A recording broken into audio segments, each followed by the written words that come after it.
kalau dihirup rasanya di hidung itu agak nyedek gitu loh.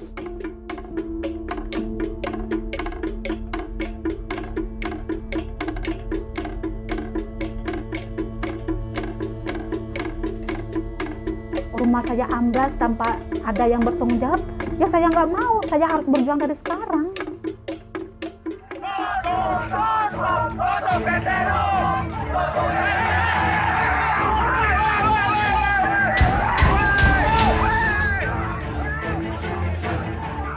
Teman-teman mahasiswa sempat ada yang dikriminalisasi juga. Apapun yang terjadi ya kami hadapin gitu. Kami nggak takut. Soalnya yang kami pertahankan hak kami.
Fikih Sahabudin adalah warga desa Kedung Winong, Sukoharjo, Jawa Tengah.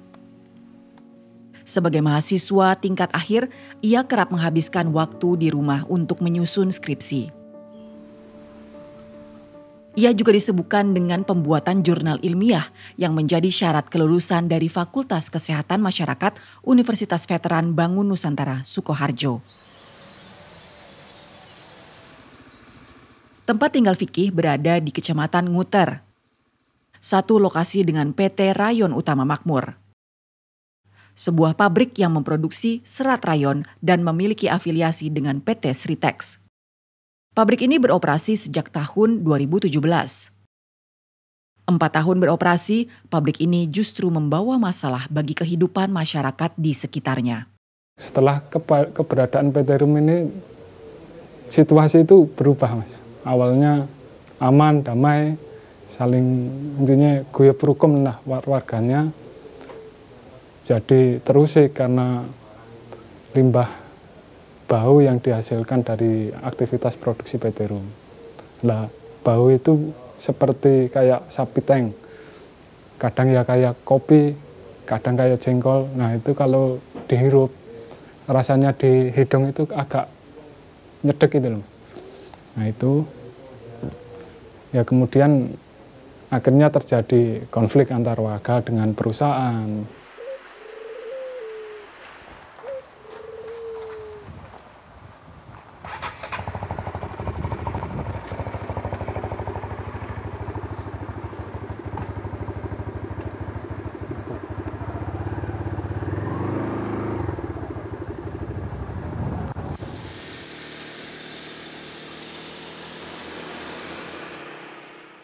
Selain bau, aktivitas produksi PT Rum juga mencemari wilayah sekitar pabrik. Salah satunya anak Sungai Bengawan Solo. Oke, pada kesempatan sore hari ini, saya bersama Mas Andi. Mas Andi salah satu warga Desa Ngupet, ingin mengecek kandungan limbah cair PT Rum. Ini kebetulan sudah mulai buang limbah. Fikih menggunakan TDS meter, alat yang mampu mengukur kandungan limbah cair hasil produksi PT Rum. Sebagai mahasiswa jurusan kesehatan lingkungan, kegiatan ini bukanlah hal asing baginya.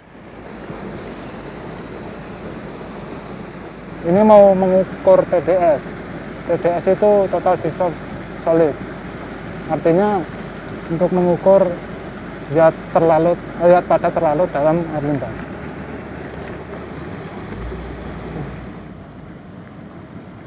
Nah ini ada 4.250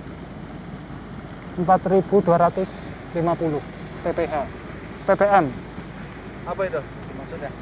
Nah, berarti kandungan zat padat terlarut dalam limbah cair ini ada sekitar 4.000 ppm. Itu apakah angka yang normal atau angka yang Standarnya 1.000. Pencemaran inilah yang membuat Fikih bergerak di tengah aktivitas menyusun skripsi. Ia meluangkan waktu untuk memperjuangkan hak-haknya dan warga lain di desanya yang direnggut oleh aktivitas tidak ramah lingkungan.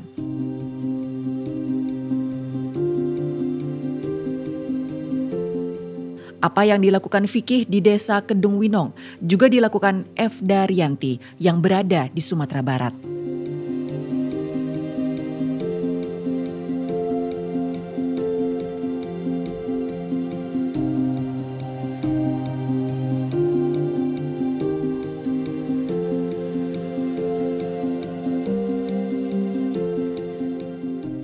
Efda adalah ibu rumah tangga yang tinggal di Desa Sikalang, Kota Sawah Lunto, Sumatera Barat. Ibu dua anak ini memulai hari dengan menyiapkan sarapan bagi keluarganya.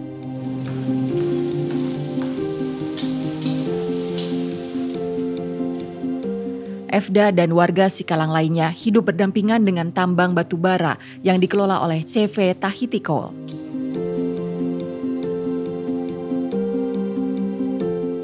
Pertambangan ini beroperasi sejak tahun 2010. Hasil tambang didistribusikan untuk bahan bakar PLTU Ombilin yang jaraknya tak jauh dari lokasi tambang.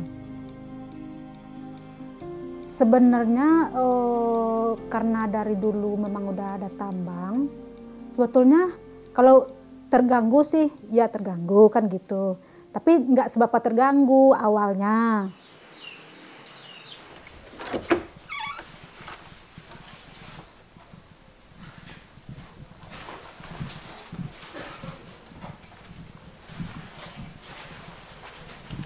Mau pergi dulu, mau daftar dulu tempat teman.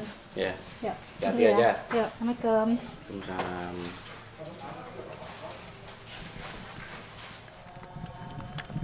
Namun belakangan, Efda merasa khawatir. Sebab penambangan batu bara dilakukan di bawah tanah dan disinyalir mengarah ke permukiman warga.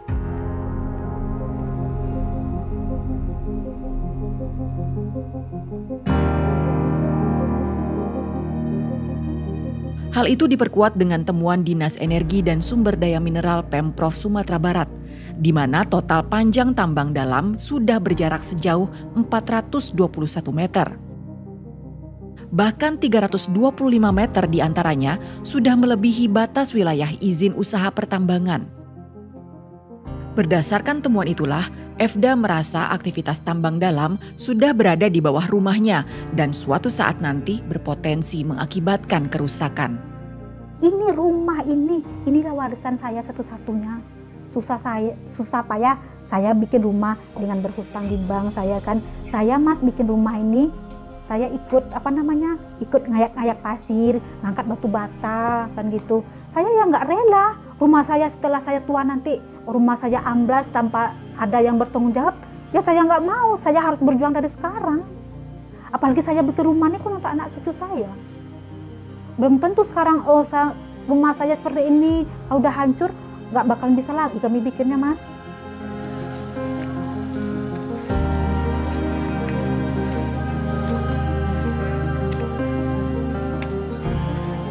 Assalamualaikum. Waalaikumsalam. Saidah. Iya.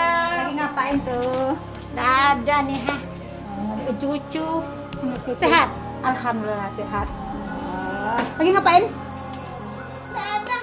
Kekhawatiran yang sama juga dirasakan warga Sikalang lainnya, yakni Ibu Ida. Ia bahkan merasakan dampak langsung dari penambangan batu bara di sekitar rumahnya.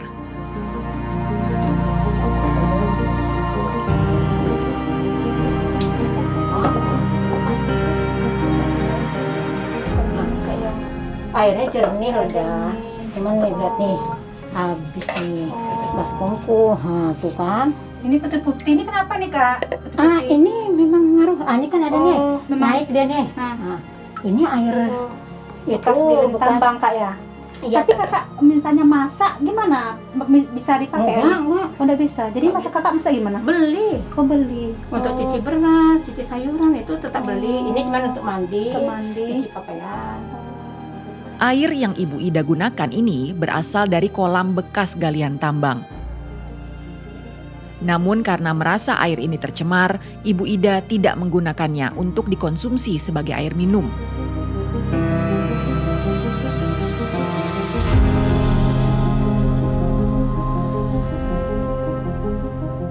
Penambangan batu bara tidak hanya berdampak pada kualitas air, tetapi juga kebun warga. Ini air Untuk membuktikannya, mereka berdua mengunjungi langsung kebun milik Pak Manap. Assalamualaikum Pak. Ya Allah, rajinnya Bapak ini lagi. Apa kabar ibu-ibu nih? Kabar baik. Kami rencananya sama Bu Ida mau tengok yang apa itu, yang dikabarin 16 itu yang di di mana? mananya sih gitu. Oh gitu. Bolehlah kita lihat ke arah di atas ini. Di lokasi ini ditemukan tanah amblas yang terjadi pada 2017 silam.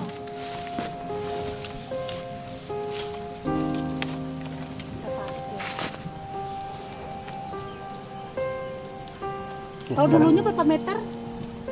Dulu lebih kurang 3 meter kalau dulu ini. Itu belum ketemu apanya? Itu belum kelihatan dasarnya, baru dari permukaan losoran aja yang kita temui gitu kan. Kalau yang dasarnya betul kita belum tahu sih, karena tidak terlihat secara kasat mata gitu. Waktu itu Pak Dinas Lingkungan Hidup Provinsi juga sudah melakukan survei ke kebun ini. Tapi yang jelas sampai saat ini kita belum dapat jawaban yang pasti. Mau diapakan kebun saya yang tanaman yang sudah banyak mati ini gitu. Tapi setelah dia kalau dia melewati batasnya gitu Pak, itu gimana pendapat Bapak? Ya itu dia, nanti kalau ya kita bicarakan juga sama teman-teman yang lain. Karena juga yang terimbas bukan hanya kebun ini saja gitu kan. Karena termasuk perumahan-perumahan masyarakat juga.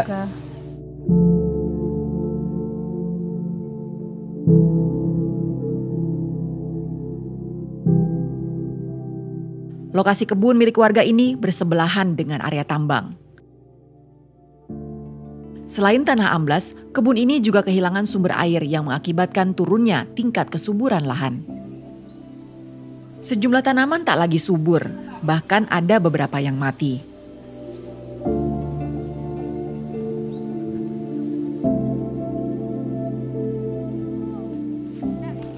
Temuan inilah yang mendorong Efda berjuang untuk mempertahankan haknya. Ia bersama warga desa Sikalang lainnya menuntut penghentian aktivitas tambang yang kian hari kian merusak. Pada 2018, warga pun melakukan protes ke perusahaan. Namun upaya Efda memperjuangkan haknya bukan tanpa halangan. Ia mendapat ancaman dan juga intimidasi yang justru datang dari aparat penegak hukum. Sampai kayak Ibu Titin sama ibu-ibu yang lain itu kan diintimidasi sama dia. Nggak dibolehkan kami untuk mengurus perusahaan tuh, nggak boleh sama mereka. Udah ibu-ibu jangan sembarangan ngomong, nanti ibu bisa di penjara. Mendingan daripada ibu ngurus seperti ini, mendingan ngurus anak sama suami di rumah aja, seperti itu Mas. Ribuan warga yang tergabung dalam masyarakat peduli limbah melakukan long march dari Nguter dengan membawa berbagai spanduk dan baliho yang isinya mengecam bau limbah pabrik rum. Penolakan terhadap aktivitas perusahaan yang merusak lingkungan juga dilakukan oleh Fikih warga Sukoharjo. Selama 2 tahun terakhir, ia lantang menyuarakan pencemaran yang dilakukan oleh PT Rayon Utama Makmur.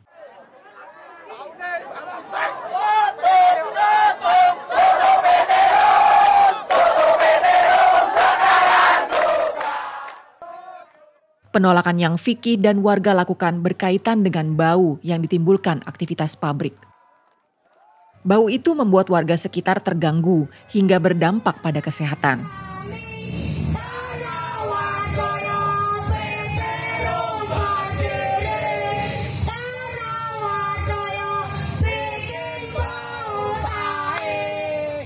Namun penolakan yang warga dan Fikih lakukan mendapat perlawanan dari pihak keamanan.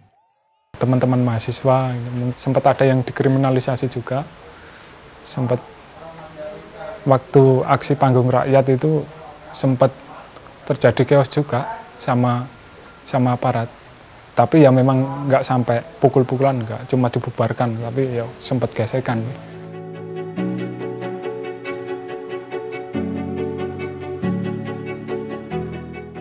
Cerita tentang ancaman dan represi tidak hanya menerpa Fikih dan Efda. Sepanjang 4 tahun terakhir, terjadi sejumlah kasus intimidasi yang menimpa pembela HAM. Bahkan ada yang berujung kematian.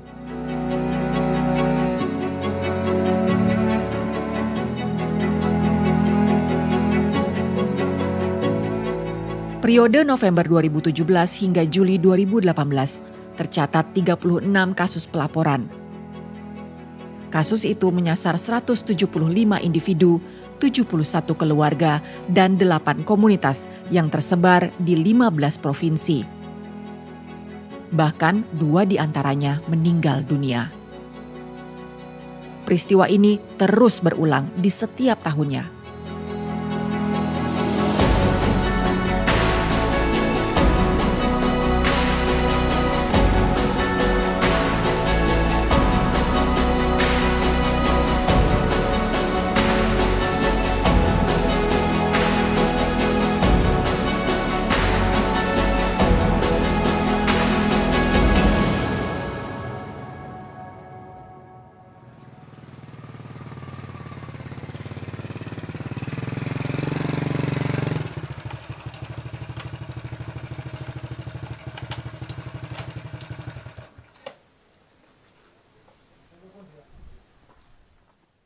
Ancaman dan intimidasi yang kerap warga terima membuat Fikih memutuskan untuk berkoordinasi dengan lembaga pendamping.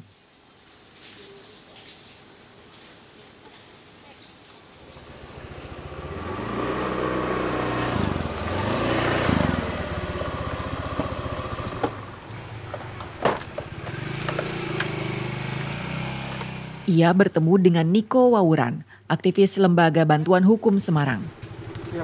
Ya, sehat, alhamdulillah. Peterum. Suamine mah, kadang mampu, kadang ora. Nek nggon kene ya sering mampu. Bergabung dengan LBH Semarang sejak 2016, kini Niko bertugas sebagai pengabdi bantuan hukum di sektor sumber daya alam. Itu kayak gitu, misalkan besok dimintai keterangan oleh siapapun, ya berani menyatakan. Pendampingan LBH Semarang kepada warga dilakukan sejak 2018 lalu. Semua berawal dari peristiwa ini. Aman. Kericuhan mewarnai aksi demo ratusan warga yang memprotes limbah pabrik PT Rum di Kabupaten Sukoharjo. Awal 2018, di sudut provokasi dari oknum tidak bertanggung jawab, demo warga di depan PT Rum berakhir ricuh.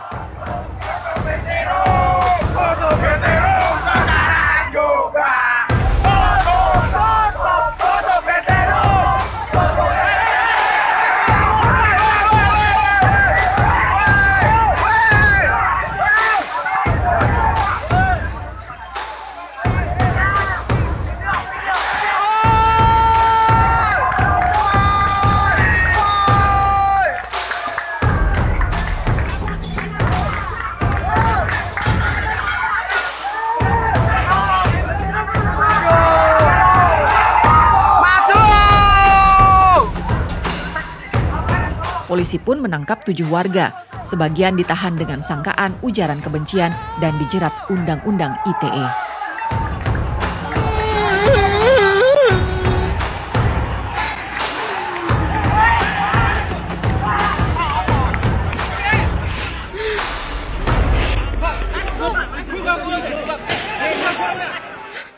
LBH mendapat informasi dari teman-teman jaringan, teman-teman mahasiswa bahwa adanya penangkapan terhadap mereka yang sedang memperjuangkan lingkungan hidup yang baik dan sehat di Sukoharjo. Kita mencari informasi, ternyata benar beberapa orang tersebut ternyata di Polda Jawa Tengah. Dan mulai saat itu kita mencoba untuk datang ke sana dan bertemu dengan mereka dan mulai mendampingi kasus pidananya. Jadi kita masuk di awal itu di pendampingan kepada mereka yang ditetapkan jadi tersangka sampai disidangkan. Jadi kita melakukan pembelaan di pengadilan di PN Semarang sampai ke Mahkamah Agung.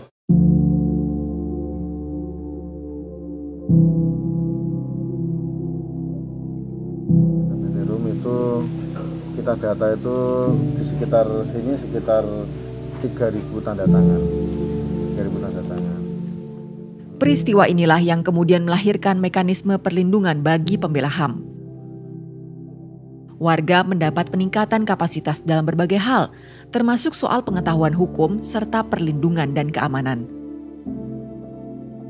Upaya ini untuk mengecilkan risiko kriminalisasi yang dilakukan pihak lain sehingga peristiwa yang menimpa warga sebelumnya tidak terulang lagi. Masyarakat di Sukoharjo ini juga ketika ada bau yang terjadi yang dilakukan oleh PT-Rum, mereka aktif memukul kentongan, di mana kentongan itu sebagai alat perjuangan mereka untuk memberitahukan kepada masyarakat bahwa terjadi pencemaran dan kita harus melawan. Jadi sebuah sirine tanda bahaya kentongan tersebut. Tanda bahayanya adalah bahaya pencemaran tersebut.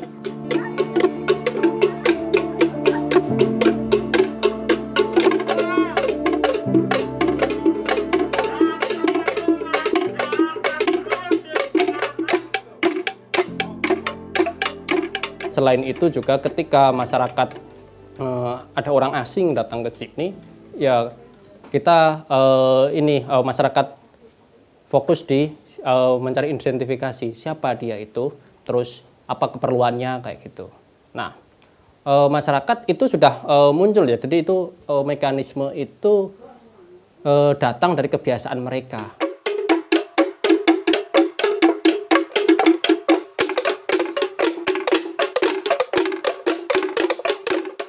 Apabila usul ditolak tanpa ditimbang, suara dibungkam, kritik dilarang tanpa alasan, dituduh subversif dan mengganggu keamanan, maka hanya ada satu kata: lawan. Ya, sekarang ini kan masalah kita ini belum selesai nih. Nah ini udah ada lagi nih tambang terbuka di atas sudah jalan. Atau kamu jadi nggak telepon Tommy? Udah kamu sampaikan nggak? Udah, kemarin saya udah nelpon Tommy. Masalah itu udah saya telepon gitu, sudah saya laporin. Tuh, kata Tommy katanya dia mau ke sini. Hari ini? Iya, mau ke sini dia katanya. Ancaman yang diterima membuat warga merasa putus asa untuk terus memperjuangkan hak-haknya.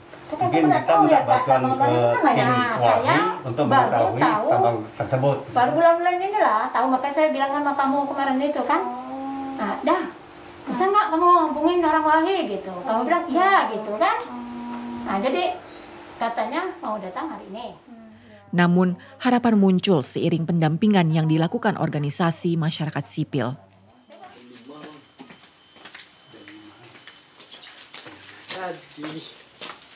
Assalamualaikum. Waalaikumsalam. Alhamdulillah. Panjang umur lagi diceritain loh. Silakan duduk, Pak Tommy. Di Desa Sikalang, warga bertemu dengan Tommy Adam. Tommy merupakan koordinator advokasi Walhi Sumatera Barat, bertugas mendampingi warga yang sedang menghadapi konflik. Pada momen pertemuan inilah, Efda menceritakan bahwa ia kerap mendapatkan ancaman dan intimidasi saat menjalankan kerja-kerja advokasi. Isi air dan mereka tutup. Intimidasi yang diterima warga membuat mereka ikut membangun sebuah mekanisme perlindungan bagi pembela HAM. Salah satunya adalah dengan pemberian pendidikan hukum dan informasi tentang hak-hak warga. Sehingga warga menjadi lebih paham dalam mencari informasi sehingga terhindar dari jeratan hukum saat memperjuangkan haknya.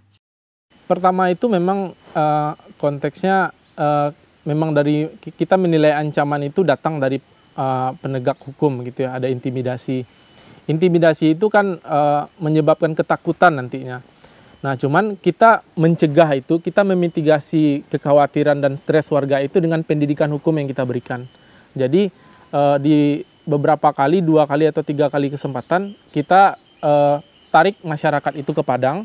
Jadi biar lebih aman secara proses, kita lakukan pelatihan dan pendidikan di Kota Padang. Jadi di sana mereka bertemu dengan teman-teman seperjuangan lah begitu ya. Pemahaman itu cuma 200 meter lah dari tambang.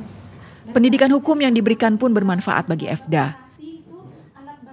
Kini ia jadi lebih berani untuk berbicara dan mendapatkan informasi dari pihak yang bertanggung jawab. Tidur malam tuh karena getar-getar alat berat itu kan keras gini Pak. Itu sangat terganggu warga. Ya lebih tahu aja kan gitu, lebih dulunya enggak tahu, sekarang ya udah tahu. Jadi kalau dia jadi tahu hak yang kita perjuangkan tuh memang harus kita perjuangkan gitu aja, Mas. Kalau dulunya kita enggak tahu, misalnya kayak gitu itu udah diam aja. Sekarang kita kan udah tahu, memang berarti kita memang harus berjuang gitu aja.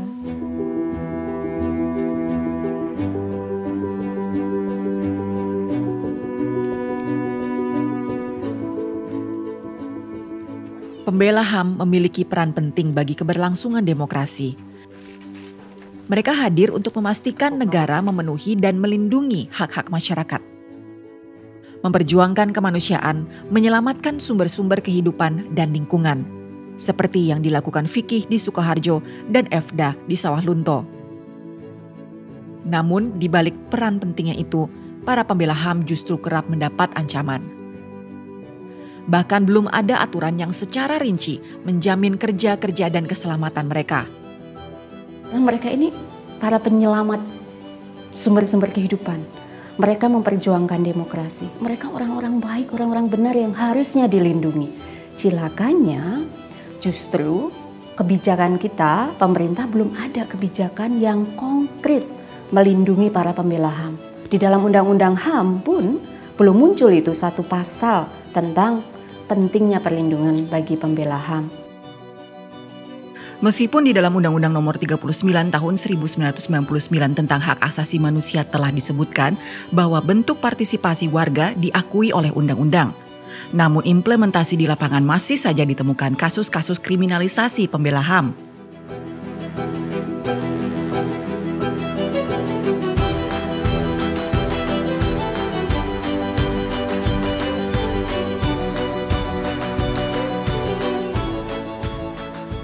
Bahkan di dalam Undang-Undang Nomor 32 Tahun 2009 tentang Pengelolaan dan Perlindungan Lingkungan Hidup pasal 66 disebutkan, setiap orang yang memperjuangkan hak atas lingkungan hidup yang baik dan sehat tidak dapat dituntut secara pidana maupun digugat secara perdata. Tapi konteksnya yang lebih spesifik soal pembela HAM itu tidak disebut. Nah seringkali mereka ini kan melihatnya saklek gitu, kalau tidak ada penyebutan itu malah dianggap bukan bagian dari yang harus mereka tanggung jawabi gitu. Nah, sehingga memang ada kebutuhan dalam konteks peraturan perundang-undangan termasuk peraturan-peraturan turunannya di bagian-bagian aparat negara itu memang memastikan soal perlindungan atau pembela HAM ini disebutkan secara spesifik. Nah, saya kira itu akan membuat lebih konkret ya.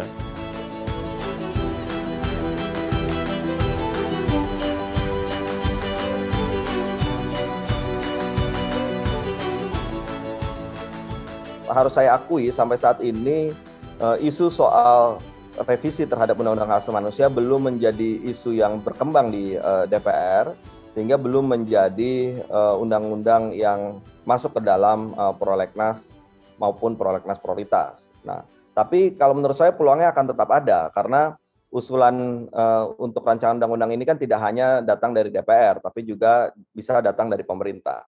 Kalau kita berbicara mengenai prosedur pembentukan undang-undang, maka itu bisa berdasarkan inisiatif DPR, bisa juga berdasarkan inisiatif pemerintah. Dalam konteks kita melakukan revisi terbatas terhadap Undang-Undang Hak Asasi Manusia yang akan memberikan perlindungan hukum secara in abstrakto terhadap para pembela HAM atau para aktivis HAM, saya kira memang sebaiknya ini datangnya dari pemerintah. Oleh karena itu, saya membutuhkan teman-teman kemitraan, teman-teman aktivis HAM, teman-teman pembela HAM untuk kita segera mungkin melakukan diskusi-diskusi yang hasilnya akan konkret.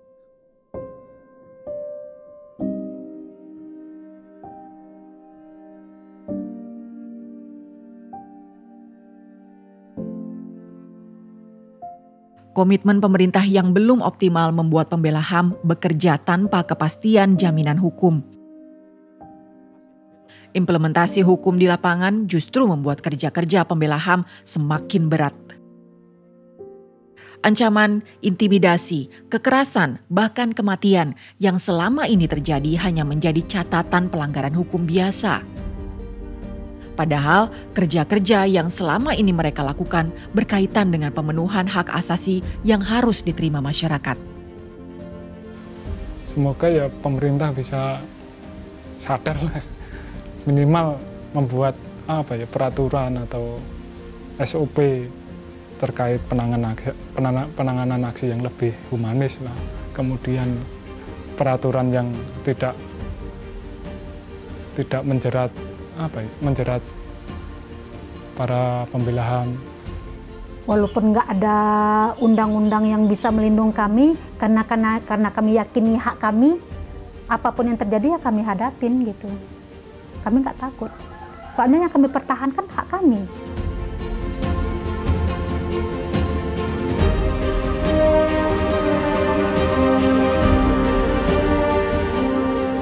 Apa yang Fikih dan warga harapkan hanya udara bersih, terbebas dari limbah untuk mereka hirup sehari-hari.